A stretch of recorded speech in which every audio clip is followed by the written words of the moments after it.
नमस्ते UFC fans, आप सबका स्वागत है आपके चैनल यूएफसी हिंदी पर। आज का सबसे पहला न्यूज, जॉन बोनी जोन्स अपनी एकमात्र हार के खिलाफ अपील कर सकते हैं, जो कि 2009 में हुआ था मैट हैमिल के खिलाफ। क्योंकि अब 12-6 एल्बो रूल एलिमिनेट हो चुका है यूएफसी से, इस चीज से ये फाइट टर्नओवर हो जाएगा नो कॉन्टेस्ट में। लेकिन इस चीज के लिए ये बहुत लेट हो गया है। ऑलमोस्ट 15 साल बीत चुके हैं। जॉन जोन्स का रिकॉर्ड अनडिफीटेड हो जाएगा, 27 win 0 losses and 2 no contest. अगर ये होता है तो जॉन बोनी जोन्स ने भी इसके ऊपर ट्वीट कर कुछ कहा, तब भी अनडिफीटेड, अब भी अनडिफीटेड। ना वाइट, हमें इस लॉस को इतिहास के किताबों से बाहर निकालना होगा। आज का दूसरा अपडेट, बिलाल मोहम्मद के कोच ने ये क्लेम किया कि बिलाल मोहम्मद के हाथ अभी कैनेलो और मार्केस जैसे है। तो इसी ट्वीट के ऊपर रिएक्ट करते हुए कॉनर मैग्रेगर और लियोन एडवर्ड ने लाफिंग इमोजी ट्वीट किया। फ्रांसिस एनगानो ने जो रोगन से कहा उसकी expected PFL debut against Renan Ferreira, जो कि पीएफएल ने इवेंट प्लान किया है सऊदी अरेबिया में ऑन अक्टूबर 19, उसमें हो सकती है। डेट अभी तक फाइनलाइज नहीं हुआ है, लेकिन फ्रांसिस एनगानो ने ये कहा है कि वो सऊदी में लड़ेंगे फरेरा से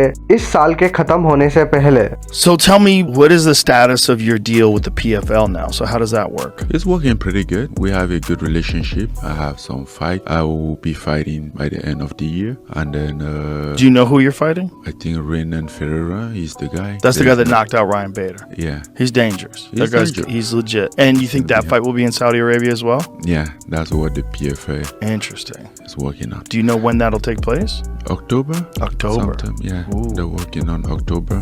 All right. It's not finalized yet, but they was talking about October 19. Francis Ngannou ने बात की जो रोगन से 15 महीने के उनके बेटे के खोने के ऊपर। Of thing to be grateful about, but in your heart you feel like you're broke. You have nothing. Yeah. Nothing is worth it.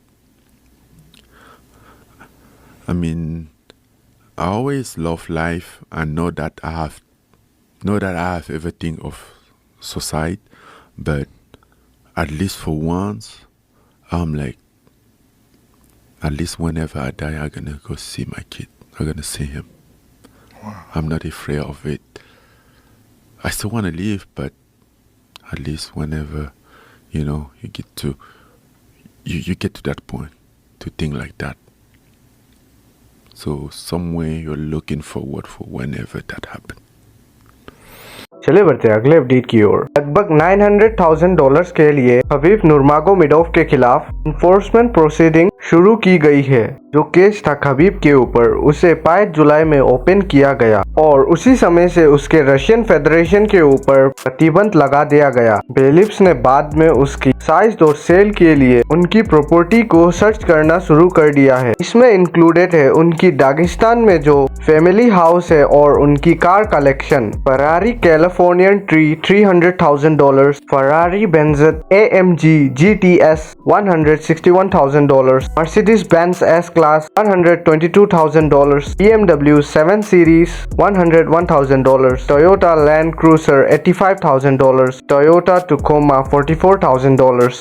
In total Khabib के पास federal tax service more than $3.4 million है। सीरियल गान के coach Fernando Lopez ने कहा कि वो फाइट एक्सेप्ट कर चुके थे सार्गे पाव्लोविच के साथ UFC 300 में, लेकिन सार्गे पाव्लोविच ने मना कर दिया। और उसने ये भी कहा कि वो कोशिश कर रहे थे कि वो सामना कर सके टॉम एस्पिनाल का UFC 300 में, लेकिन टॉम एस्पिनाल तो फाइट करने के लिए एक्साइटेड थे जॉन जोन्स के साथ। चले बढ़ते अगले अपडेट की ओर। बिलाल मोहम्मद का ये मानना है कि लियोन एडवर्ड्स की जीत उन्हें GSP के ठीक नीचे अब तक का बेस्ट वेल्टरवेट बनाती है। He doesn't get no attention otherwise, right? If he didn't have this belt, nobody would know who he is.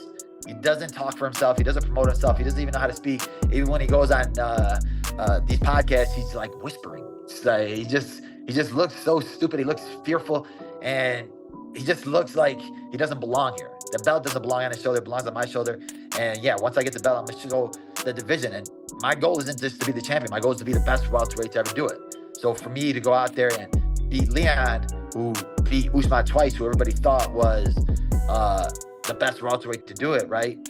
Then I'm up there and I'm ahead of him, and I'm right underneath GSP. Then when you're looking at both of our lineups, it's like, well, I beat Wonderboy, I beat this guy, I beat that guy.